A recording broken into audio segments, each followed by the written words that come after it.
Waawe ebityo bibiri ebya Dunamis. Eyo nno bwe tuvaayo waliwo Kkampani esogola ebyokunywa wano mu Uganda ya Harries International.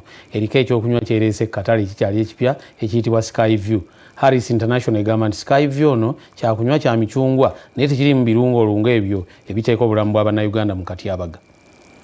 Kkampuni y'ebyokunywa eya Harries International eyongedde okwenywereza mu kuweereza Bannayuganda ng'emu ku nkola ey'okutuukiriza omulamwa ogwa gavumenti ogwa Buy Uganda Build Uganda.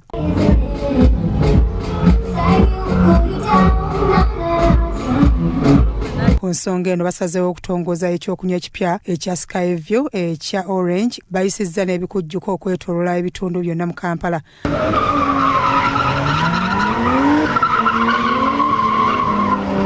Okusinziira ku mwogezi wa kkampuni eno Luwede Rachel annyonnyodde lwaki basazeewo okuleeta ekyokunywa kino. Kuffe product yaffe eri youthful eringa esobola okuteekamu amaanyi olyengo okyalimu omuvubuka osobola okukola ebintu ebinyumisa ebiri very fun.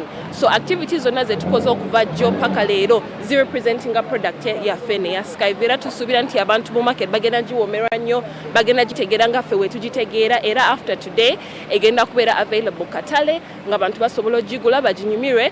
Erina slogan gye bayita go extreme. Wano wasinzidde n'ategeeza nti ekyokunywa kino kyakutundibwa nga nnusu 10 zokka. Era ne SKYVIEW Orange egenda kubeera ku siringi 10 era osobola ogifuna awantu wonna naye nga ngamba oba ogenze mu hotel oba ogenze mu restaurant bayinza okugikutunza ku ssente endala so kino kidipendinga nnyo gy'oguze product yaffe naye wano ku factory ne ku dipo zaffe zonna SKYVIEW Orange ali ku siringi 10. Byola Gabriel, Kraso TV Omunnyo.